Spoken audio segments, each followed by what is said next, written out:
சிவாய நம. திருச்சிற்றம்பலம்.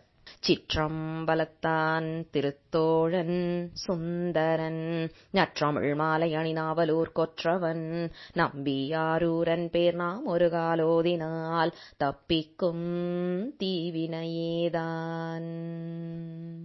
சிவசிவ. திருச்சிற்றம்பலம். 9ஆம் திருமுறை தொடர் முற்றோதுதல் செய்து கொண்டிருக்கின்ற அனைத்து அடியார்களின் பொற்பாத கமலங்களையும் மனம் மொழி மெய்களால் வணங்கி மகிழ்கின்றேன். நமது தொடர் முற்றோதுதலில் இன்று 9ஆம் திருமுறையில் இருந்து 3 ஆசிரியர்கள், அதாவது திருமாளிகை தேவர், சேந்தனார், கருவூர் தேவர் என்ற 3 ஆசிரியர்கள் அருளிச் செய்த திருப்பதிகங்களை ஒவ்வொரு பாடலாக நமக்கு சிந்திப்பதற்கு திருவருளும் குருவருளும் வழி செய்தது. அந்த வரிசையில் இன்று முதல் 4வது ஆசிரியராக விளங்குகின்ற பூந்துருத்தி நம்பிகாட நம்பிகள் அருளிச் செய்த திருப்பதிகங்களை சிந்திக்க இருக்கின்றோம். 9 ஆசிரியர்கள் 29 பதிகங்கள் நமக்கு அருளிச் செய்திருந்தார்கள். அதாவது திருமாளிகை தேவர், சேந்தனார், கருவூர் தேவர், பூந்துருத்தி நம்பிகாட நம்பிகள், கண்டராதித்தர், வேணாட்டடிகள், திருவாலி அமுதனார், புருடோத்தம நம்பி, சேதிராயர் என்ற 9 ஆசிரியர்கள்தான் அந்த 28 இசை பாடல்களையும் ஒரு திருப்பல்லாண்டையும் அருளிச் செய்தவர்கள். அந்த வரிசையில நாம இன்று முதல் சிந்திக்க இருப்பது 4வது ஆசிரியராக விளங்குகின்ற பூந்துருத்தி நம்பிகாட நம்பிகள் என்ற ஆசிரியரின் திருப்பதிகங்களை. இந்த பூந்துருத்தி என்று சொல்லப்படுகின்ற திருத்தலம் திரு ஐயாற்றுக்கு அருகில் உள்ள ஒரு திருத்தலம். இதுவும் பாடல் பெற்ற ஒரு திருத்தலம் தான். இவர் அந்தணர் மரபில் தோன்றியவர். இவரது காலம் கிபி 1018 இருந்து 1054 என்பது கல்வெட்டுக்களில் இருந்து ஆய்வாளர்கள் நமக்கு எடுத்து கூறியிருக்கின்ற ஒரு சான்றாக இருக்கின்றது. இன்னொன்னு பாத்தீங்கன்னா நம்பிகாடவர் அப்படிங்கிற ஒரு குறிப்பு இருக்கு. நம்பிகள் என்று சொல்லப்படுவது, அதாவது நம்பி என்ற சொல் அந்தணர் குலத்தில் தோன்றியவர்களுக்கு கொடுக்கப்படுகின்ற சிறப்பு பெயராக வழங்குகின்ற ஒரு மரபு அந்த காலத்துல இருந்திருக்கு. அதனாலதான் பாத்தீங்கன்னா 7ஆம் திருமுறை நமக்கு அருளிச் செய்தவர் நம்பி ஆரூரர். ஏன்னா அவரும் அந்தணர் மரபில் வந்ததனால நம்பி ஆரூரர் என்ற பெயரை பெறுகின்றார். நம்பி என்ற சொல்லுக்கு ஆடவரில் சிறந்தவர் அப்படிங்கிற ஒரு குறிப்பு. அதனாலதான் பாத்தீங்கன்னா 7ஆம் திருமுறையில நம்பி என்ற ஒரு திருப்பதிகமே இருக்கின்றது. அதுல பெருமான நம்பி நம்பி நம்பினா அத்தனை ஒரு கொஞ்சல் நம்ம பார்க்க முடியும். அதுல அற்புதமா நம்ம பெருமான வர்ணிச்சிருப்பாரு நம்பி ஆரூரர். ஆக நம்பி என்ற சொல் அந்தணர் குலத்தில் தோன்றியவர்களுக்கு கொடுக்கப்படுகின்ற ஒரு சிறப்பு பெயராக ஒரு வழங்கும் மரபு இருந்திருக்கின்றது என்பதை பார்க்கின்றோம். அதே மாதிரி காடவர் என்று சொல்லப்படுவது பல்லவ மரபில் வந்ததற்கான சான்றாக தெரிகின்றது. இவர் எத்தனை பதிகங்கள் அருளிச் செய்தார் என்பது நமக்கு தெரியவில்லை. ஆனா நம்ம கிட்ட இப்ப கிடைச்சிருக்கிறது 2 திருப்பதிகங்கள் தான். ஒன்று திரு ஆரூர் தலத்திற்கு உரியது, இன்னொன்னு திரு தில்லைக்கு உரியது. இதுலயும் திரு ஆரூர் தலத்துக்கு உள்ள திருப்பதிகத்துல நமக்கு நம்மளுடைய தவக்குறைவின் காரணமாக 2 பாடல்கள் தான் கிடைத்திருக்கிறது. முழு பதிகமும் நமக்கு கிடைக்கவில்லை. இதுல பாருங்க ஒரு சிறப்பு என்னன்னா, திரு ஆரூர் என்று சொல்லப்படுவது மண் தலம், தில்லை என்று சொல்லப்படுவது ஆகாயத்தலம். அதாவது நாம இன்னைக்கு ஒரு மரபு செய்யறோம் இல்லையா, ஒரு திருப்பதிகத்தை எடுத்துட்டு முத பாடலும் கடைசி பாடலையும் படிச்சா அனைத்து பாடல்களையும் படிச்சா மாதிரி, அப்படி அது நம்ம சோம்பேறித்தனத்துல செய்யற ஒரு வேலை. அது அப்படி செய்யவே கூடாது. படிச்சா 10 பாடல்களையும் அல்லது 11 பாடல்களையும் சேர்த்து ஓத வேண்டும். அதனாலதான் நம்ம அருளாளர்கள் எங்கேயுமே முத பாடலும் கடைசி பாடலும் பாடுன்னு சொல்லவே இல்லை. மொழிந்த இப்பத்தும் அப்படின்னு தான் நமக்கு அருளாளர்கள் அருளி செய்தாங்க. நீ இந்த 10 பாடலையும் சேர்த்து படிச்சாதான் உனக்கு இந்த பலன் கிடைக்கும் அப்படிங்கறத தெளிவா சொல்லிடுறாங்க. நாம என்ன பண்றோம், நம்ம சோம்பேறித்தனத்துக்காக முத பாட்டையும் கடைசி பாட்டையும் படிச்சிடறோம். இதுக்கு எது ஓமை அப்படின்னீங்கன்னா, நாம ஒரு சாப்பாட்டு இதுல பந்தியில உட்கார்றோம். ஏன்னா ஒரு பெரிய இலைய போட்டு பந்தி வைப்பாங்க இல்லையா, அந்த மாதிரி வைக்கிறோம். முதல்ல வைக்கக்கூடியது உப்பு, அதை வச்சிடுறாங்க. கடைசியா வைக்கக்கூடியது பாயாசம், அதை வச்சிடுறாங்க. இது முடிச்சிட்டு சாதமெல்லாம் எதுவும் வைக்காம பந்தி முடிஞ்சிருச்சுங்க அப்படின்னு சொன்னா எப்படி இருக்கும்? எப்ப சோறே வைக்கலையப்பா அப்படின்னாக்க முதலையும் கடைசியும் வச்சாச்சுல, முடிஞ்சு போச்சு அப்படின்னு சொன்னா எப்படி நமக்கு தாங்காதோ? இன்னைக்கு நாம அதைத்தான் பண்ணிக்கிட்டு இருக்கிறோம் திருமுறைகள் படிக்கிறதுல. அதனால 10 பாடல்களையும் சேர்த்து ஓத வேண்டும். ஆனா ஒரு மரபு அதுல இருக்கு. அதாவது ஆதி அந்தம் இது ரெண்டையும் நாம எடுத்தோம்னா முழுவதுமாக அதாவது இப்ப பாத்தீங்கன்னா திருவாரூர் என்று சொல்லப்படுவது மண்தலம், தில்லை என்று சொல்லப்படுவது ஆகாயத்தலம். அப்ப இது ரெண்டையும் நாம படிக்கும்போது அந்த பஞ்சபூதங்களையும் நாம அந்த 2 பதிகத்துல அடக்கிட்டோம் அப்படிங்கிற ஒரு குறிப்பையும் நாம இதுல எடுத்துக்கலாம். ஆக நமக்கு இந்த 2 திருப்பதிகங்கள் தான் கிடைச்சிருக்கு. இதுல இன்னும் ஒரு அற்புதம் என்ன அப்படின்னா, இப்ப நமக்கு 6ஆம் திருமுறை அப்படின்னா தெரியும், திருத்தாண்டகம். தாண்டக சதுரர் அப்படின்னே நமக்கு அப்பர் பெருமானுக்கு ஒரு பட்டப்பேர் கொடுத்திருக்கிறோம். ஏன்னா தாண்டகம் என்று சொல்லப்படுவது வேற யாருமே பாடவில்லை, அவர் மட்டுமே பாடியது. அதே மாதிரி 7ஆம் திருமுறையில பாத்தீங்கன்னா செந்துருத்தி என்ற பண், இது வேற யாருமே பாடவில்லை, நம்ம நம்பி ஆரூரர் மட்டுமே அருளி செய்த பண். நம்ம இவரை கேட்கவே வேண்டாம், காழி பிள்ளையார் குழந்தை இல்லையா, தமிழ்லயும் பண்கள்லயும் விளையாடி இருப்பாரு. அவருடைய பதிகங்களை படிக்கும் போது இது ஒரு 3 வயசு குழந்தை பாடின பாடல்களா அப்படிங்கிற அளவுக்கு நம்மளை பிரமிக்க வைக்கும். அப்படிப்பட்ட அற்புதமான திருப்பதிகங்கள் அனைத்துமே முத்து முத்தான பதிகங்கள். நமக்கு நிறைய வினைகள் இருக்கு அப்படின்னு சொன்னோம்னா ஒண்ணுமே பண்ண வேண்டாங்க. 12 திருமுறையும் எடுத்து வச்சு ஒரு தடவை ஒரு வருஷத்துல முழுவதுமாக முற்றோதல் பண்ணுங்க, உங்க வினைகள்லாம் பொடி பொடியா போயிரும். இது இன்றும் நிறைய பேர் செய்து காண்பித்துக் கொண்டிருக்கின்ற ஒரு உண்மை, வாழ்ந்து காமிச்சிட்டு இருக்கிறாங்க.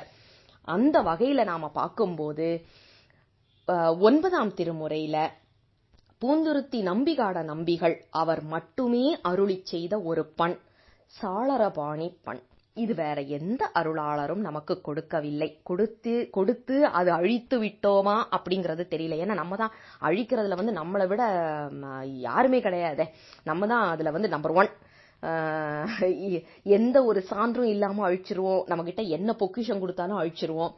அதே மாதிரி நிறைய பதிகங்களையும் அழித்து விட்டோம். இத நினைச்சு சிரிக்கிறதா அழறதான்னு தெரியல. ஆக சாளரபாணி என்ற பண் நமக்கு இந்த ஒரு பதிகம்தான் கிடைத்திருக்கின்றது. இதையும் அருளி செய்தவர் நாம இன்றில் இருந்து பாடல்களை சிந்திக்க இருக்கின்ற ஆசிரியர், அதாவது பூந்துருத்தி நம்பிகாட நம்பிகள். இதுல இன்னும் ஒரு சிறப்பு என்ன அப்படின்னு பாத்தீங்கன்னா, அந்த தில்லை திருப்பதிகம் இருக்கு இல்லையா, அதுல மூவருக்குமே வாழ்த்து பாடல் போலயே அமைத்திருக்கின்றார் ஆசிரியர். நாம இப்ப மூவர் முதலிகளை வாழ்த்து பாடலுக்கு நாம தேடிக்கிட்டு அலையவே வேண்டாம். அதுக்கு பதிலா இந்த 3 பாடல்களை எடுத்து நாம பாடினாலே போதும். காழி பிள்ளையாருக்குள்ள வாழ்த்து, நம்ம அப்பர் பெருமானுக்குரிய வாழ்த்து, நம்பி ஆரூரருக்குரிய வாழ்த்து என்று அங்க இருக்கு. அதே மாதிரி 63 நாயன்மார்கள்ல சிறப்பாக ஒரு 2-3 நாயன்மார்களையும் நம்ம ஒவ்வொன்னா பார்க்க போறோம். அவர்களையும் சிறப்பித்து பாடி இருக்கின்றார் அப்படிங்கிற குறிப்பு. இது நம்ம என்ன புரிஞ்சுக்க முடியுதுன்னா, பூந்துருத்தி நம்பிகாட நம்பிகள் மூவர் தேவாரத்தையும் நன்றாக படித்து கரைத்து குடித்திருக்கின்றார் அப்படிங்கிறதுக்கு நமக்கு இந்த பாடல்கள்ல ஏகப்பட்ட சான்றுகள் இருக்கு. ஒன்றொன்றாக நாம சிந்திப்பதற்கு பெருமானின் திருவருளும் குருவருளும் நமக்கு கூட நிற்க வேண்டும் என்ற விண்ணப்பத்தை அவர்கள் திருவடியில் வைக்கின்றோம். திரு ஆரூர் என்ற திருத்தலத்திற்கு ஆன திருப்பதிகம் இது. பஞ்சமம் என்ற பண்ணில் அமைந்திருக்கின்றது. முதல் பாடல். கைக்குவான் முத்தின் சரிவளை பெய்து கழுத்தில் ஓர் தனிவடம் கட்டி முக்கண் நாயகராய் பவனி போந்து இங்கன் முறிவதோர் முறி உமை அவளும் தக்க சீர் கங்கை அவளும் அன்றென்னோ தம்மொரு பாடு உலகதன் மேல் மிக்க சீர் ஆரூர் ஆதியாய் வீதி விடங்கராய் நடங்குலாவினரே. இன்றைய பாடல் திரு ஆரூர் திருப்பதிகத்திற்கு உரியது என்பதை நாம் ஏற்கனவே பார்த்தோம். இதுல என்ன ஒரு அழகுன்னா, இப்ப நம்ம எல்லாருக்கும் தெரியும், கோயில் அப்படின்னு எந்த ஒரு அடையும் சொல்லாமல் வெறும்ன கோயில் அப்படின்னு சொன்னோம்னா அது தில்லைக்கு உரியது என்பது நமக்கு தெரியும். அதே போல பூங்கோயில் என்று சொல்லியாச்சினாலே அது திரு ஆரூர் பெருமானின் அந்த அழகிய திருத்தலத்தை தான் குறிப்பிடுகின்றது. இதுல என்ன ஒரு குறிப்புன்னா, திரு ஆரூர் திருத்தலம் என்பது தில்லைக்கு முற்பட்டது என்பதுதான் நம்மளுடைய நம்பிக்கை. அதற்கு அப்பர் பெருமானின் பாடல்தான் சான்று. அப்பர் பெருமானின் 6ஆம் திருமுறையில 34வது பாடல்ல பாத்தீங்கன்னா, 34வது பதிகத்துல பாத்தீங்கன்னா, அந்த 10 பாடல்களும் முன்னோ பின்னோ திரு ஆரூர் கோயில் கொண்ட நாளே என்ற மகுடத்தோடு முடித்திருப்பார். அதாவது ஒவ்வொரு இதுக்கும் காமனை எரிப்பதற்கு முன்னா பின்னா நீ திருவாரூர்ல இருந்தது, அதே மாதிரி நம்ம நடன காட்சி நீ நடனம் ஆடுவதற்கு முன்னோ பின்னோ, காளியோட நீ நடனம் ஆடின இல்லையா, அதுக்கு முன்னோ பின்னோ அப்படின்னு சொல்லிட்டு முப்புறங்கள் எரித்ததுக்கு முன்னோ பின்னோ என்று ஒவ்வொரு வரலாறா சொல்லி இதுக்கு முன்னா பின்னா நீ திருவாரூர் கோயில் கொண்ட நாள், அத்தனை பழமை வாய்ந்தது இந்த கோயில் என்பதை மிக அழகாக சொல்லி அருள் செய்வார் நமக்கு அப்பர் பெருமான். அதனாலதான் பாத்தீங்கன்னா இங்கேயும் மிக பழையவன் அப்படிங்கிற குறிப்பை நமக்கு இந்த பாடல்லையும் அருளி செய்கின்றார் ஆசிரியர். இதனாலதான் பாத்தீங்கன்னா திரு ஆரூர்ல திருச்சிற்றம்பலம் என்று ஆரம்பிக்கும் வழக்கம் கிடையாது. அவங்க திருமுறை பாடும்போது நாம எப்பவுமே திருச்சிற்றம்பலம் என்று சொல்லிதான் பாடணும். அவங்க ஆரூரா தியாகேசா என்று சொல்லித்தான் ஆரம்பிப்பார்கள். ஏன்னா திருவாரூர் என்பது தில்லைக்கு முன்னாலேயே வந்த கோயில் என்பதுதான் நம்பிக்கை. அதே மாதிரி பாத்தீங்கன்னா பிறக்க முக்தி திரு ஆரூர் என்பது நம் அனைவருக்கும் நன்றாக தெரிந்த ஒரு விடயம். அதே நேரத்துல கோயிலும் தெப்பக்குளமும் ஒரே அளவு உடையது. எத்தனை பெரியதோ கோயில் அத்தனை பெரியது அங்கே இருக்கின்ற குளத்தின் அளவும். இன்னும் ஒரு மிக முக்கியமான ஒரு குறிப்பு, நம்மில் பலருக்கும் தெரியாத ஒரு குறிப்பு என்னன்னா, தில்லைக்கு போனோம் அப்படின்னா அங்க 3 விதமான சந்நிதிகள் நாம பார்க்க முடியும். அதாவது உருவம், அருவம், அருவுருவம் என்று சொல்லப்படுகின்ற 3ஐயுமே நாம பார்க்க முடியும். அம்பலக்கூத்தன் நமக்கு உருவத் திருமேனி. அடுத்தது பாத்தீங்கன்னா அங்க பக்கத்திலேயே இருக்கிற ஒரு ரகசியம், சிதம்பர ரகசியம் அப்படின்னு காமிப்பாங்க இல்லையா, அது அருவம். அதே மாதிரி பாத்தீங்கன்னா அரு உருவம் என்று சொல்லப்படுவது அங்கே புற்றிடம் கொண்டவர் ஆதிமூலட்டானர். இதே குறிப்பு நமக்கு திரு ஆரூர்லயும் இருக்கு. திரு ஆரூர்ல நாம நிறைய தடவை என்ன பண்றோம், நேரா போய் தியாகராஜரை பாக்குறோம், நமக்கு மூலவரை பாக்குறோம், புற்றிடம் கொண்ட நாதரை, அப்படியே திரும்பி வந்துடுறோம். ஆனா அங்க அம்பாள் சந்நிதிக்கு பக்கத்துல அருவமாக பெருமான் இருக்கின்ற ஒரு சந்நிதி இருக்கின்றது என்பது நம்மில் பலருக்கு தெரியாது. அதை தேடி ஒரு தடவை போய் அவங்க கிட்ட பக்கத்துல இருக்கிறவங்கள்ட்ட எல்லாம் கேட்டா யாருக்குமே அது தெரியல. அதுக்கப்புறம் ஒவ்வொரு சந்நிதியா போய் தேடி தேடி தேடி பார்க்க அதுல அற்புதமா அங்கே அருவ சந்நிதி என்ற ஒரு பலகையோட அங்க பெருமான் இருக்கின்றார். அடியார்களுக்கு ஒரு விண்ணப்பம், இனிமேல் திரு ஆரூர் சென்றால் இந்த 3 சந்நிதிகளையும் தரிசனம் செய்துவிட்டு வர வேண்டும் என்று உங்கள் திருவடிகளுக்கு ஒரு விண்ணப்பம். ஏன்னா பெருமான் இந்த 3 வடிவம் தாங்கி வந்திருப்பது எதற்காக என்றால் நம்மை போன்றவர்களை உய்வடைய வைப்பதற்காக. ஆக 3 சந்நிதிகளும் இருக்கின்ற ஒரு திருத்தலம். இதுல இன்னொரு அழகு என்னன்னா, இந்த இலிங்க திருமேனி இருக்கு இல்லையா, 365 இலிங்க திருமேனிகள் அங்கே இருக்கின்றன. எத்தனை பெரிய ஆலயம் என்பது நமக்கு பிரமிப்பை கொடுக்கும் இல்லையா. இப்ப பாத்தீங்கன்னா இது சப்த விடங்க தலங்களில் ஒன்று. அதாவது விடங்கத்தலங்கள் அப்படின்னு சொல்லியாச்சுனாலே நடன அடிப்படையில் வைத்ததுதான். அது 7 திருத்தலங்கள் சொல்லுவோம். அதுல திரு ஆரூர், திருநள்ளாறு, நாகப்பட்டினத்துக்கு பக்கத்துல இருக்கிற நாகைக்காரோணம், திருக்காராயில், திருக்குவளை, திருவாய்மூர், வேதாரண்யம். இது 7 தான் இந்த சப்த விடங்கத்தலங்கள். இதுல திரு ஆரூர் என்பது அசபா நடனம் என்பதற்கு உரித்தான அற்புதமான திருத்தலம். அதாவது ஒரு உயிர் மூச்சு விடும்போது எப்படி அந்த ஏற்ற இறக்கம் இருக்குமோ அதன் வழியில் இருக்கும் நடனத்தை உடைய பெருமான். சரி, இப்ப பாடலுக்கு உள்ள வருவோம். ஏன்னா இப்ப இதுவரைக்கும் சொன்னது இந்த கோயில் பத்தின ஒரு குறிப்பு. அந்த கோயில் அமைந்திருக்கின்றது பெருமானின் அழகு, அங்க உள்ள சிறப்பு சொல்லியாச்சா. இப்ப அடுத்தது பெருமான் கையில் என்ன இருக்கின்றது, கழுத்தில் என்ன இருக்கின்றது அப்படிங்கறத நமக்கு அழகாக எடுத்துச் சொல்லுகின்ற ஒரு பாடல். இதுல பாத்தீங்கன்னா பெருமானுக்கு 16 அங்கங்கள் இந்த திருத்தலத்துல சொல்லப்படுகின்றது. அவருடைய வாள் என்ன, அவருடைய சிம்மாசனம் என்ன, அவருடைய நகை என்ன என்பதெல்லாம் 16 அங்கங்கள் அங்கே சொல்லப்படும். அதுல பாத்தீங்கன்னா இங்க நமக்கு ஒரு சிலதை எடுத்துச் சொல்லி அருள் செய்கின்றார் ஆசிரியர். ஆடுதண்டு என்று சொல்லப்படுவதுதான் இங்க மணித்தண்டு. அதாவது பெருமானின் கையில் இருப்பது என்ன அப்படின்னா முத்தினால் பதிக்கப்பட்ட அந்த தண்டு. அது ஞானத்தின் அறிகுறியாக பெருமான் கையில் இருக்கின்றது. ஒன்று வீரத்தின் அறிகுறி, இன்னொன்று ஞானத்தின் அறிகுறி. ஏன்னா பெருமான் பெருமானுடைய வடிவத்தின் சிறப்பு நமக்கு உண்மை விளக்கத்துல நாம இதை ஏற்கனவே சிந்திச்சிருக்கிறோம். அதாவது 3 சக்திகள் நாம சொல்லுவோம் இல்லையா, இச்சா, கிரியா, ஞான சக்திகள். இச்சா சக்தி எப்போதுமே மாற்றம் அடைவது இல்லை, ஒரே மாதிரி இருக்கும். பெருமானுக்கு என்ன இச்சை என்றால் ஒரே ஒரு ஆசைதான். இந்த உயிர்கள் அனைத்தும் அவனது திருவடியில் சேர வேண்டும் என்ற ஆசையை தவிர வேற எதுவுமே நம்ம பெருமானுக்கு ஆசை கிடையாது. ஆசைகள் அற்றவன் நம் பெருமான். ஆனா உயிர்களின் நிலைப்பாட்டுக்கு ஏற்ப கிரியை கூடியோ அல்லது கிரியை கம்மியாகியோ அல்லது அது இரண்டும் ஒரே சீராகவோ, அதாவது கிரியையும் ஞானமும் ஒரே சீராகவும் இருப்பதாகவும் நமக்கு பெருமான் வடிவங்கள் எடுக்கின்றார். அதுதான் பாத்தீங்கன்னா நமக்கு சக்தி வடிவம், சிவ வடிவம், சதாசிவ வடிவம் என்று எல்லாம் நாம சொல்லுவது. இதுல முக்கியமான குறிப்பு என்னன்னா, பெருமான் கையில இருக்கிறது அந்த மணித்தண்டு என்று சொல்லப்படுவது ஞானத்தின் வடிவமாக இருப்பது. அதே நேரத்துல பெருமானின் கழுத்தில் இருக்கின்ற வடம் என்ன அப்படின்னு பாத்தீங்கன்னா செங்கழுநீர் மாலை என்று சொல்லப்படுவது. இப்படி இருக்கின்ற நம் பெருமான் முக்கண் நாயகராக இருக்கின்றார். 3 கண்களை உடையவராக, அதாவது 3 கண்கள் என்ன என்பது நமக்கு நன்றாக தெரியும்.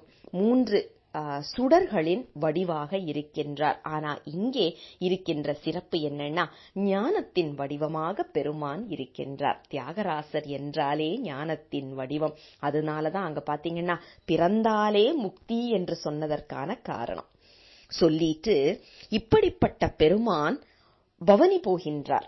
பவனின்னா அந்த திருவிழா வராங்க இல்லையா, திருவிழா வராங்க. ஆனா என்ன இதுல சிறப்புன்னா, பெருமான் திருவிழா வரும்போது எப்போதுமே தனியாக வருவது கிடையாது. அவரோடு யாரெல்லாம் வர்றாங்க அப்படின்னு பார்த்தாக்க அருளிப்பாடியார், உரிமையில் தொழுவார், உருத்திர பல்கணத்தார், விரிசடை மாவிரதிகள், அந்தணர்கள், சைவர்கள், பாசுபதர்கள், காபாலிகர்கள் என்று சொல்லப்படும் இத்தனை பேரும் 8 பேரும் சேர்ந்து அந்த 8 ஒரு சிறு சிறு சிறு சிறு கூட்டமாக வருகின்றார்களாம் பெருமான் பவனி போகும்போது. இதே குறிப்ப நமக்கு வேற எந்த திருமுறையில பார்க்க முடியும் அப்படின்னா, அப்பர் பெருமான் கண்டு கழித்து நமக்கு அதை அப்படியே கண்முன் படம் பிடித்து காட்டுவார். அவருடைய திருப்பதிகங்கள்லையும் யாரெல்லாம் நம்ம தியாகராஜர் பின்னாடி வர்றாங்க அப்படி. அந்த காலத்துல பாத்தீங்கன்னா தியாகராஜர் என்ற பெயர் வரவில்லை. அப்போல்லாம் ஒரே பெயர் தான் அவருக்கு, புற்றிடம் கொண்ட நாதர் என்பதுதான். வன்மீகநாதர் என்பதும் புற்றிடம் கொண்ட நாதர் என்பதும். ஆனா வீதி விடங்கர் என்பதும் நமக்கு திருமுறைகள்ல பார்க்க முடிகின்றது. அதுக்கப்புறம் வடமொழியின் தாக்கத்தின் காரணமாக தியாகராசர் என்ற பெயர் இன்றைய வழக்கத்துல நம்ம வந்திருக்கிறத பாக்குறோம். சிவாய நம. அப்படிப்பட்ட பெருமான் ஆடிக்கொண்டே வருகின்றார். என்ன ஆட்டம் ஆடுகின்றார் அப்படின்னா அசபை என்று சொல்லப்படுகின்ற ஆட்டம். அதாவது மூச்சு எப்படி மேலும் கீழுமாக ஆடுமோ அப்படி இருக்கின்றது பெருமானின் ஆட்டம். அந்த ஆட்டத்தின் ரகசியம் என்ன என்று பார்த்தோம்னா நமக்கு அது தெரியாது. உமையம்மைக்கும் கங்கைக்கும் மட்டுமே தெரிந்த ஒரு விடயம் என்பதை நமக்கு அருளாளர்கள் அனைவருமே சொன்ன ஒரு விஷயம். இதுல முக்கியமா பாத்தீங்கன்னா நம்பி ஆரூரரின் வாழ்க்கை இதற்கு ஒரு சான்று. நம்பி ஆரூரரின் மனைவியாக திகழ்ந்தவர், முதல் மனைவியாக திகழ்ந்தவர் பரவநாச்சியார். அவங்க நடனம் ஆடுபவர்கள். பெருமானுக்கு உரித்தான, அதாவது கோயில்ல நடனம் ஆடுவது என்பது இன்னைக்கு நாம மேடையில ஆடுற நடனம் போல கிடையாது. அங்க ரகசிய முத்திரைகள் நிறைய செய்வாங்க. அதனாலதான் பாத்தீங்கன்னா அவர்களுக்கு என்று ஒரு நேரம் ஒதுக்கி, இப்ப பூசை நேரத்துல பாத்தீங்கன்னா பாடல்கள், தமிழ் பாடல்களும் வரும், அதே நேரத்துல வேதங்களும் வரும். ஒவ்வொன்னா பாடிக்கிட்டே வரும்போது ஒவ்வொரு உபசாரம் செய்யும் போதும் நடனத்திற்கு என்று தனியாக நேரம் ஒதுக்கினார்கள் அந்த காலத்துல. அப்புறம் கலாச்சார சீரழிவு காரணமா அது எல்லாமே மருவி வேற வேற மாதிரி போயிடுச்சு. ஆனா அந்த ரகசிய முத்திரைகள் என்பது மிகவும் முக்கியத்துவம் வாய்ந்தது. அதுவும் அபிஷேகத்தில் ஒன்று.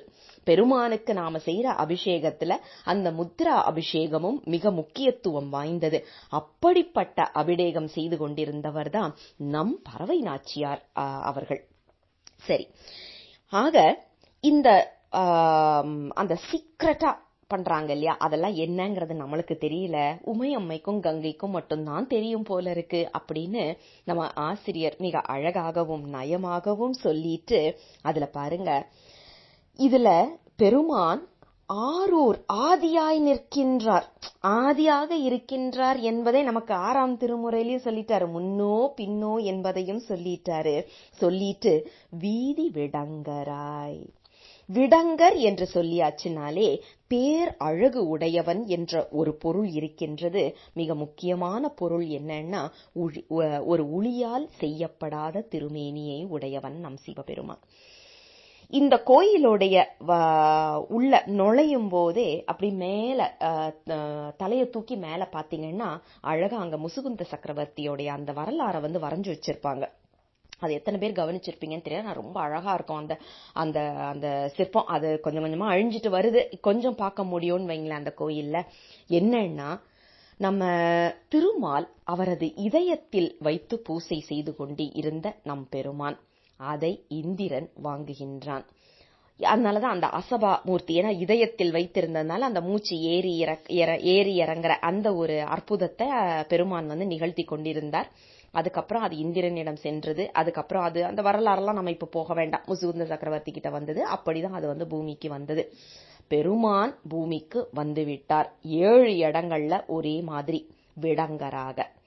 டங்கம் என்று சொல்லியாச்சுன்னா ஒளியால் செய்தது என்று பொருள். அதனால்தான் பாத்தீங்கன்னா நமக்கு இன்னைக்கு இருக்குதுல்ல, பாரிஸ் கிட்ட மின்ட்னு ஒரு இடம் இருக்கு இல்லையா, அதுக்கு என்ன பேருன்னு பாத்தீங்கன்னா தங்கசாலை அப்படின்னு சொல்லிட்டாங்க. அதுக்கு பேர் தங்கசாலை கிடையாது, டங்கசாலா அப்படிங்கறது தான் அதோடைய பெயர். டங்கசாலா என்பது வடமொழி. அத அதாவது எப்படின்னா, அங்க அந்த பணம் எல்லாம் செய்யற இடம், காயின் எல்லாம் செய்யற இடம், உளியால செதுக்கிற இடம் அப்படிங்கறது தான். விடங்கர் என்றால் உளியால் செய்யப்படாது, தான் தோன்றியாக வருகின்ற பெருமான் என்ற பொருள். அதனாலதான் அதுக்கு விடங்கர் என்ற ஒரு குறிப்பு. அதே மாதிரி வீதி விடங்கர்.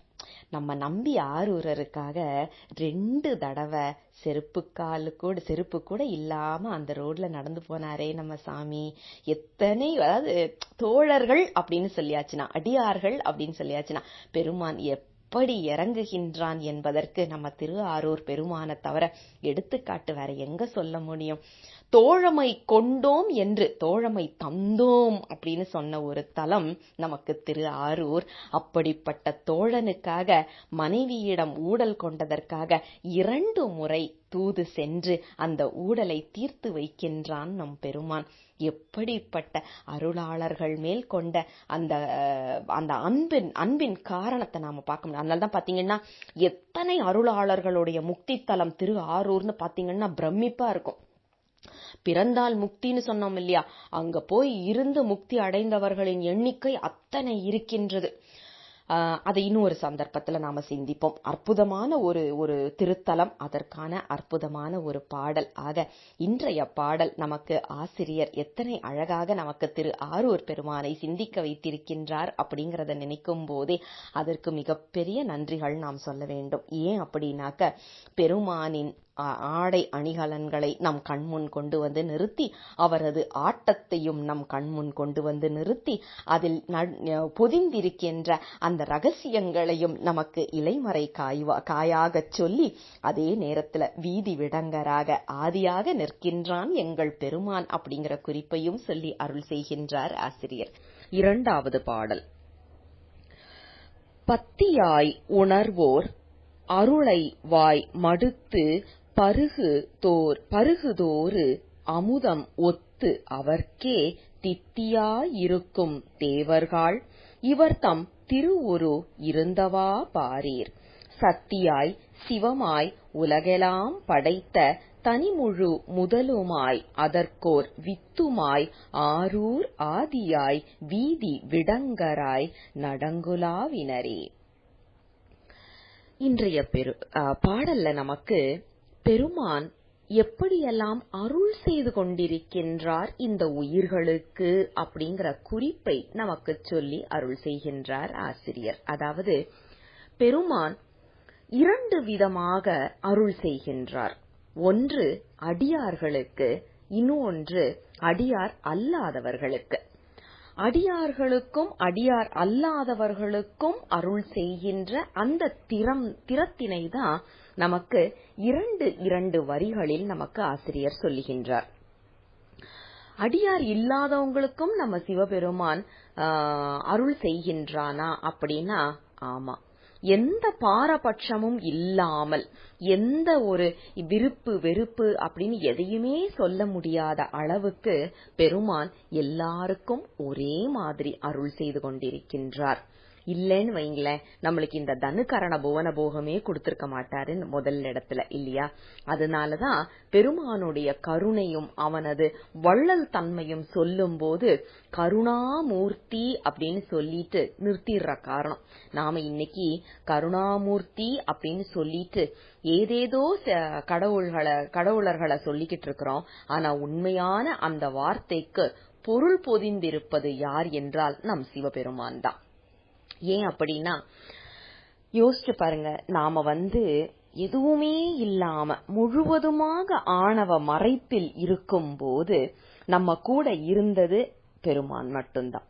ஆனா பெருமான் நம்ம கூட இருக்கிறாருன்றத அந்த அறிவு கூட நமக்கு இல்லாமல் ஆணவம் முழுவதுமாக மறைத்திருந்தது. அதனால்தான் ஆணவத்துக்கு 2 வேலை சொல்லுவாங்க. அதோன்யாமிகா சக்தியும் ஆவாகர சக்தி என்றும் சொல்லுவார்கள். அதாவது கேவல நிலை என்று சொல்லப்படுகின்ற நிலையில் நம்மை முழுவதுமாக மறைத்து நிற்கும். அப்ப பெருமான் என்ன செய்யறாரு? அவருடைய அருள் நோக்கம் பார்த்து கொஞ்சம் கொஞ்சமா கொடுத்து அந்த உயிரை பக்குவப்படுத்தி அந்த உயிருக்கு ஏற்ப, அந்த எண்ணத்திற்கு ஏற்ப தனுகரண புவன போகத்தை படைத்து அருள் செய்கின்றார் கடவுள். நம்ம சாமி கொடுத்துட்டாரா? கொடுத்ததுக்கு அப்புறம் அந்த ஆணவ மலத்தோட வேலை என்ன அப்படின்னா நம்மை கீழ்நோக்கி இழுக்கும்.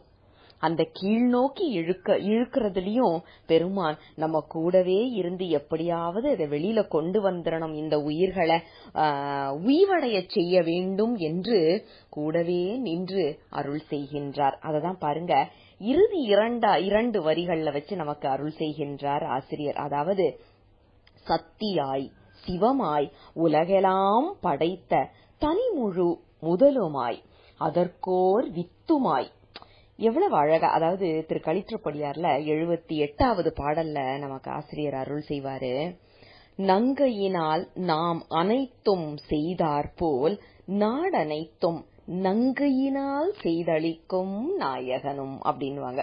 அதாவது நாம என்ன பண்றோம்? நம்ம கைகளால நிறைய வேலைகளை செய்யறோம் இல்லையா? நம்ம இப்ப ஏதாவது ஒண்ணு செய்யணும்னா நம்ம கைகளால செய்கின்றோம். அதுதான் நம் கையினால் நாம் அனைத்தும் செய்தால் போல். நம்ம கையால நாம எல்லாத்தையும் செய்வது போல பெருமான் எப்படி செய்கின்றானா நங்கையினால் செய்தளிக்கின்றான். பெருமானுக்கு அங்கே நங்கையாக இருப்பது யார் என்றால் சக்தி வடிவம். சக்தியும் சிவமுமாக இருந்துதான் அனைத்தையும் அருளி செய்கின்றார் நமக்கு சிவபெருமான்.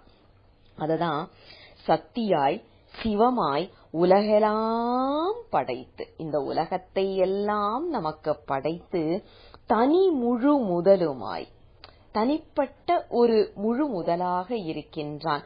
அவனை யாராவது படைத்தார்களா அப்படின்னா அப்படி யாரும் இன்னும் பிறந்து வரலப்பா. அவனை யாராவது அழிக்க முடியுமானா அதுவும் நடக்க போறதில்லப்பா. இததான் நமக்கு சொல்றார். தனி முழு முதலுமாய் அதற்கோர் வித்துமாய், எல்லாத்திற்கும் வித்தாக இருப்பவன் நம் சிவபெருமான். அதனால்தான் பாத்தீங்கன்னா 4வது திருமுறையில, அதாவது அப்பர் பெருமான் அருளி செய்த திருப்பதிகத்துல 4வது பாடல் திரு ஆரூர் திருப்பதிகத்திலேயே பாத்தீங்கன்னா விச்சின்றி நாறு செய்வான் அப்படின்னு சொல்லுவாரு. விதை இல்லாமலே எல்லாத்தையும் உருவாக்குவான்பா எங்க சிவபெருமான் அப்படிங்கிற குறிப்பை நமக்கு அப்பர் பெருமானும் அருளி செய்கின்றார். ஆக இத சொல்லிட்டு, இப்படிப்பட்ட பெருமான் தான் திரு ஆரூர் என்ற இடத்தில் இருக்கின்றார். ஆதியாய் வீதி விடங்கராய் நடங்குலா வினரே. வீதி விடங்கர் என்பது என்ன என்றும் ஆரூர் ஆதி என்பதையும் நாம் ஏற்கனவே முதல் பாடலில் சிந்தித்திருக்கின்றோம். அதனால அந்த நினைவை நாம இங்க கொண்டு வந்துக்கலாம். அதாவது திரு ஆரூர் திருத்தலம் என்பது எந்த நிகழ்வுக்கு முன் பின் என்று தெரியவில்லை. சிதம்பரம் என்று சொல்லப்படுகின்ற தில்லை கோயில் உருவாவதற்கு முன்னாடியே நமக்கு திரு ஆரூர் கோயில் இருப்பதாக ஒரு நம்பிக்கை உண்டு என்பதற்காகத்தான் இங்கே ஆரூர் ஆதியாய் வீதி விடங்கராய் என்ற குறிப்பு நமக்கு சொல்லி அருள் செய்கின்றார் ஆசிரியர். ஆக இந்த உலகத்தில் இருக்கின்ற அனைத்து உயிர்களுக்கும், இந்த பிறவி எடுத்த உயிர்களுக்கும், இன்னும் பிறவிக்கு வாராமல் இருக்கின்ற உயிர்களுக்கும் சிவமும் சக்தியுமாக இருந்து பெருமான் அருள் செய்கின்றான் என்று சொன்ன ஆசிரியர் இறுதி 2 அடியில, முதல் 2 அடியில என்ன சொல்றாரு பாருங்க. இப்படிப்பட்ட சிவபெருமான் அடியார்களாக ஒரு உயிர் வந்த பிறகு என்னெல்லாம் செய்கின்றார் அப்படிங்கிற குறிப்பு. அதாவது பத்தியாய் உணர்வோர் அருளைவாய் மடுத்து பருகுதோறு அமுதம் ஒத்து அவர்க்கே தித்தியாய் இருக்கும் தேவர்கள். பெருமானை நோக்கி அவரையே சிந்தித்து அவரையே பக்தியோடு வணங்கிக் கொண்டிருக்கின்ற அடியார்களுக்கு அமுதமாக தித்தித்துக் கொண்டிருக்கின்றான் எங்கள் சிவபெருமான். தித்திப்புனா நீங்க அத ஒரு வரைமுறைக்குள்ளேயே அடக்க முடியாத அளவுக்கு அமுத தித்திப்பாக இருக்கின்றானா. யாருக்கு அப்படின்னா பெருமானை உணர்ந்தவர்களுக்கு. ஏன் அப்படின்னா உணராம இருந்தாலும் அருள் செய்கின்றான், உணர்ந்த பிறகு அருள் செய்கின்றான். அப்ப அதுல ஏதாவது பாரபட்சம் இருக்கான்னா கிடையாது. ஒரே மாதிரிதான் அருள் செய்து கொண்டிருக்கின்றான். ஆனா என்னன்னா, ஒரு பித்தம் உடைய உடம்புக்கு பால் குடிக்கும் போது புளிப்பாக தெரியும், பாலுடைய உண்மையான ருசி தெரியாது. ஆனா அந்த பித்தம் நீங்கின பிறகு அந்த பால் மிக ருசியாக இருக்கும். பித்தமான உடல் என்று சொல்லப்படுவது எப்படிப்பட்டதுன்னா, இன்னும் அடியார் ஆகாமல் இருப்பவர்களின் நிலை. சிவபெருமான அவங்க பார்க்க முடியுமான்னா பார்க்க முடியும், ரசிக்க முடியுமா அப்படின்னா சந்தேகம்தான். சிவம்னு யாரோ இருக்கிறாங்கப்பா, ஒருத்தங்க சொல்றாங்க, அங்க ஒரு குளவி கல்லு மாதிரி வச்சு எல்லாரும் பூஜை பண்ணிட்டு இருக்கிறாங்க அப்படின்னு சொல்லுவார்களே ஒழிய, நான் இன்று பெருமானை கண்ணார பார்த்தேன், அவரது அபிடேகத்தை ரசித்தேன் என்று சொல்ல முடியாது அவர்களால். ஏன் அப்படின்னா, பித்தம் உடைய நாவு எப்படி பாலை ருசிக்காமல் இருக்கின்றதோ அதுபோல பித்தம் தெளிந்த பிறகு அதே பால்தான் நம்ம நாக்குல எத்தனை ருசியாக இருக்கின்றது. ஏன் பால்ல ஏதாவது மாற்றம் இருக்கா? ஒண்ணுமே கிடையாது. ஆனா இந்த நாக்கில் தான் எத்தனை மாற்றங்கள் தேவைப்படுகின்றது. அந்த குறிப்பு தான் நமக்கு இங்க. பெருமான் மற்ற உயிர்களுக்கும் தித்திக்காமலா இருக்கிறான் அப்படின்னா தித்தித்து கொண்டு தான் இருக்கின்றான். ஆனா அவர்களுக்கு தெரியவில்லைப்பா, அவர்களுக்கு தெரியவில்லை இன்னும். ஆனா ஒரு தடவை இந்த வழிக்குள்ள, இந்த நெறிக்குள்ள வந்தாச்சு அப்படின்னா அப்போதுதான் அந்த உண்மையான ருசி என்ன என்பது அவர்களுக்கு தெரியும். அந்த குறிப்பத்தான் நமக்கு இதுல சொல்றாரு. அதுவும் எப்படியா, இவர்தம் திருவுரு இருந்தவா பாரீர், பெருமானுடைய உருவம் எங்க இருக்குன்னு பாருங்கப்பா அப்படின்னு சொல்லி நமக்கு காண்பிக்கின்றார். ஏன் அப்படின்னா, இந்த உயிர் எப்படிப்பட்ட பக்குவ நிலையில் இருக்கின்ற உயிர் என்பது ஆசிரியர், இந்த பாடலை அருளி செய்த ஆசிரியருக்கு தெரியாது. ஆனால் எப்படிப்பட்ட உயிராக இருந்தாலும் திரு ஆரூர் கோயிலுக்கு போனால் உங்கள் பக்குவ நிலைக்கு ஏற்ப உள்ள அந்த தரிசனத்தை நீங்கள் பார்க்க முடியும். இன்னும் நிறைய பேருக்கு பாத்தீங்கன்னா உருவ நிலையிலேயே நின்னுடுவாங்க, உருவத் திருமேனி என்று சொல்லப்படுவது. அந்த உருவத் திருமேனியில நிற்கும் போது அவர்களுக்கு அங்கே அழகாக நின்று காட்சி கொடுத்து கொண்டிருக்கின்றார் நம் சிவபெருமான். அதை கடந்து அடுத்த நிலைப்பாட்டுக்கு போகின்ற உயிர்களுக்கு ஒரு படி மேலா போய் உருவமாக இருக்கின்ற இலிங்க வடிவத்தில் பெருமான் காட்சி கொடுக்கின்றார். அதையும் தாண்டி ஒருபடி மேலே சென்றவர்களுக்கு அருவமாக நின்று காட்சி கொடுத்து கொண்டிருக்கின்றார் நம் சிவபெருமான்.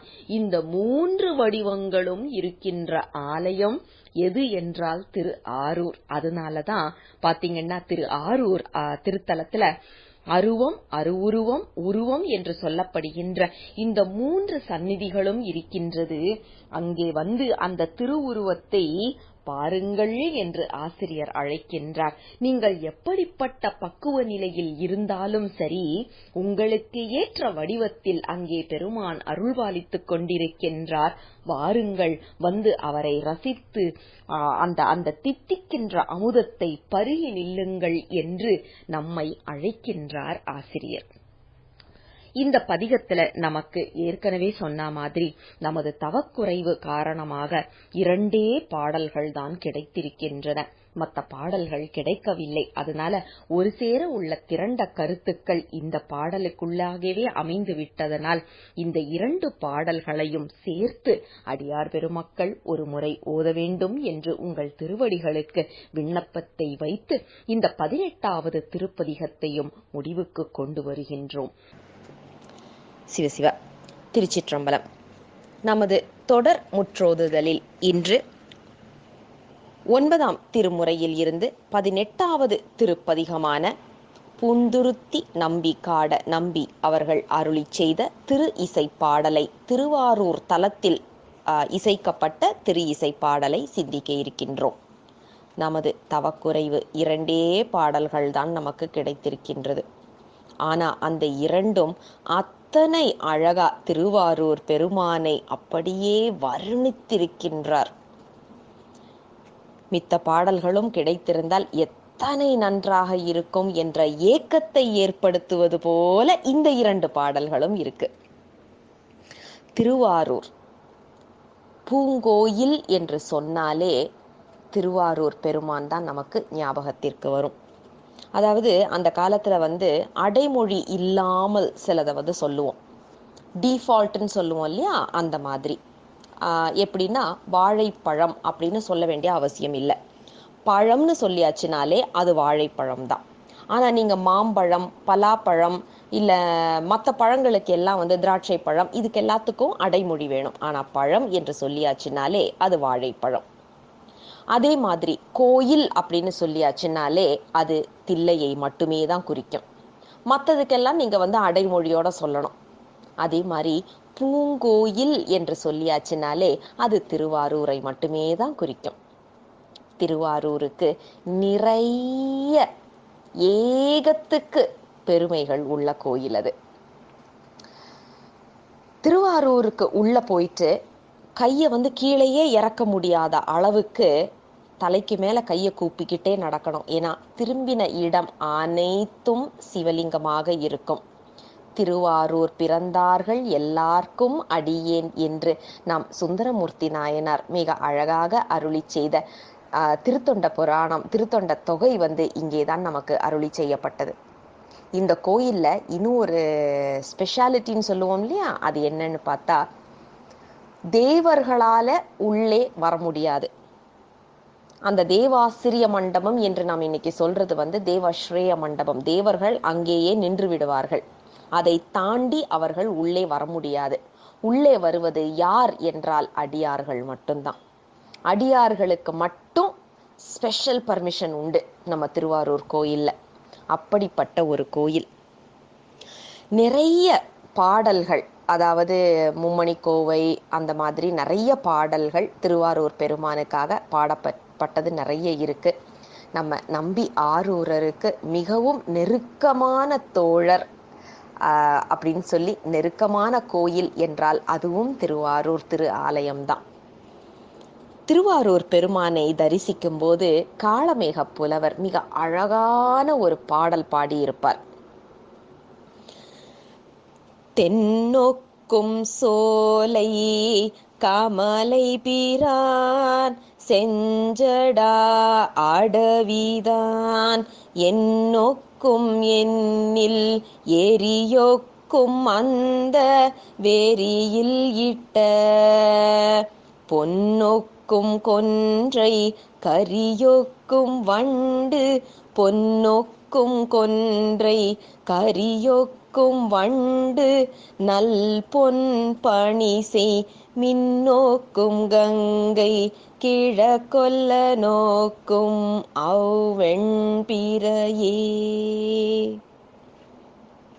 பெருமானுடைய அழக அவ்வளவு அழகா வர்ணிச்சிருக்கிறாரு. அழகுகள் நிறைந்த சோலை இருக்கான் அங்க திருவாரூர். அது திருவாரூர் பெருமான் அங்க இருக்கின்றான். அவனோட தலைமுடி எப்படி இருக்கான், அடர்ந்த சிவந்த காடுகள் போல இருக்கான். அதுல அப்படியே பத்திக்கிட்டு எரிஞ்சா எப்படி இருக்குமோ அந்த நிறம்.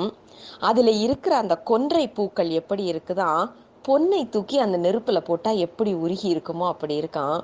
அதை சுத்தி வர்ற வண்டுகள் எப்படி இருக்கான், அந்த எரிஞ்சதுக்கு அப்புறம் அந்த ஒரு சாம்பல் பூக்கும்ல கறிக்கட்டை, அந்த மாதிரி இருக்கான். என்ன அழகான ஒரு கற்பனை, என்ன அழகான ஒரு வர்ணனை இல்ல. அப்படியே கண்ணு முன்னாடி பார்த்தது அப்படியே வார்த்தைகள்ல விளையாடி இருக்கிறாங்க. சரி, இப்ப திரு இசை பாடலுக்கு வருவோம். திருவாரூர் திரு இசைப்பா இரண்டே பாடல்கள் தான் கிடைத்திருக்கின்றது. இதில் அசபா நடனம் என்று சொல்லப்படும் மிக அழகிய ஒரு நடனத்தை பயங்கரமா அவர் ஆடுறத பார்த்தா நமக்கே கால் நிக்காது, ஆடணும் போல தோணும் அவரோட சேர்ந்து. அந்த அளவுக்கு ஒரு ஆட்டமாக இருக்கும் அது. அசபா நடனத்தை ஆடிக்கொண்டு வருகின்றான் நம் பெருமான். அதுவும் எப்படியா, உமை அளவோ கங்கை அளவோ இல்லாமல் அதையும் தாண்டி. ஏன்னா நமக்கு எல்லாருக்கும் தெரியும் திருவாரூர் பெருமான் எப்படி வந்தாரு, வீதி விடங்கர் எப்படி வந்தாரு. விடங்கர் அப்படின்னு சொல்லியாச்சுன்னா உளியினால் செய்யப்படாதவர். இப்ப டங்கம் அப்படின்னு சொல்லியாச்சுன்னா உளியினால செதுக்கிறது. விடங்கம் அப்படின்னா உளியினால் செதுக்கப்படாது, அதாவது சுயம்பாக வந்தது. திருவாரூர் பெருமான் விடங்கர், உளியினால் செதுக்கப்படாதவர். முசுகுந்த சக்கரவர்த்தி இந்திரனுக்கு ஒரு போருக்கு உதவி செய்ய போக இந்திரன் வேற வழி இல்லாம இந்த இலிங்க திருமேனியை முசுகுந்த சக்கரவர்த்திக்கு கொடுக்குற மாதிரி ஆயிடுச்சு. ஆனா பெருமானுக்கும் ஆசைதான், அங்க இருக்க பிடிக்கல தேவர் உலகத்துல. அதனால என்ன பண்ணாரு, முசுகுந்த சக்கரவர்த்தியை வச்சு ஓடி வந்துட்டாரு பூமிக்கு. ஏன் அப்படின்னா, நம்மை போன்றவர்களுக்கு உய்வு கொடுக்கணும் இல்ல. தேவலோகத்திலேயே உட்காந்துட்டாருன்னா எப்படி, இங்க வந்தாதான் நமக்கு ஏதோ செய்ய முடியும். அதுக்காக இங்கே விட்டார் பெருமான் நமக்காக. எப்படிப்பட்ட ஒரு வாழ்க்கை. நாமெல்லாம் சொர்க்கம் வேணும் சொர்க்கம் வேணும்னு யாகம் வளர்த்துட்டு இருக்கிறோம். பெருமான் அந்த சொர்க்கத்திலேயே உக்காந்துட்டு இருக்கான், அவனுக்கே அது அதிபதி. ஆனாலும் இல்லப்பா, எனக்கு இந்த வாழ்க்கையை விட என் பிள்ளைங்களை போய் நான் காப்பாத்துறேன்னு சொல்லி இறங்கி வர்றானே, இவன் இல்லவா நமக்கு உண்மையான தாய் தந்தை. சிவசிவா. அதுவும் அந்த மாதிரி இறங்கி பூலோகத்திற்கு நமக்காக இறங்கி நம்மை உய்வடைவதற்கு அனைத்து வேலைகளும் செய்கின்றான். அதுவும் யாரு, ஆரூர் ஆதியாய் வீதி விடங்கராய். ஆரூர் ஆதியாய், இது நம்ம அப்பர் பெருமான் மிக அழகாக திருவாரூர் திருத்தாண்டகத்துல பாடியிருப்பாரு. ஒருவனாய் உலகேத்த நின்ற நாளோ ஓருருவ மூவுருவமான நாளோ கருவனாய் காலனை முன்காய்ந்த நாளோ காமனையும் கண்ணழலால் விழித்த நாளோ மறுவனாய் மண்ணும் விண்ணும் தெரித்த நாளோ மான்மரிக்கை ஏந்தியோர் மாதோர் பாகம் திருவினாள் சேர்வதற்கு முன்னோ பின்னோ திருவினாள் சேர்வதற்கு முன்னோ பின்னோ திருவாரூர் கோயிலா கொண்ட நாளே. பெருமான் ஆதியாக இங்கே இருக்கின்றான். மிக பழமையான ஒரு கோயில் என்பது நம் அனைவருக்கும் தெரியும். அப்பர் பெருமானே கேட்கிறாரு, நீ எப்பப்பா இங்க கோயில் கொண்டாய் அப்படின்னுட்டு. இதுல ஒவ்வொரு பாட்டும் இதுல பாத்தீங்கன்னா அந்த 6ஆம் திருமுறையில எல்லாமே இதுக்கு முன்னோ இதுக்கு பின்னோ திருவாரூர்ல கோயில் கொண்டிருக்கின்றாய் அப்படின்னே கேட்டிருப்பாரு. அத்தனை பாடல்களுமே அப்படிதான் அமைக்கப்பட்டிருக்கும். இரண்டாவது பாடல் பாருங்க. அவனே அனைத்துமாக இருக்கின்றான். சுத்தமாயா புவனத்தில் அவனே 5 தொழில்களையும் புரிகின்றான். அதற்கு பிறகு நமக்கு வரும்போது ஒவ்வொரு டிபார்ட்மெண்ட் வச்சு அவன் ஆளை வச்சு கொடுக்கறான். அதுதான் சத்தியாய் சிவமாய் உலகெல்லாம் படைத்த தனி முழு முதலுமாய் அதற்கு ஓர் வித்துமாய். இப்ப எல்லாமே வித்துல இருந்து வரணும். ஆனா நம்ம திருவாசகத்துல சொல்ல விச்சதின்றியே விளைவு செய்குவாய். விதையே இல்லாம விளைய வைக்க முடியுமா அப்படின்னா அது நம்ம பெருமானால மட்டும்தான் முடியும். ஏன்னா அவனே அங்க வித்தாக நிற்கின்றான் அல்லவா. அதனால எத்தனை அழகான ஒரு பாடல். 2 பாடல்கள் என்றாலும் மிக அழகான ஒரு பதிகம். பெருமானின் பெருங்கருணை துணை நிற்க அடிநாயேனும் இன்று இந்த 2 பாடல்களை ஓதுவதற்கு அவனது பெருங்கருணை துணை நின்றது. சிவசிவ. திருச்சிற்றம்பலம்.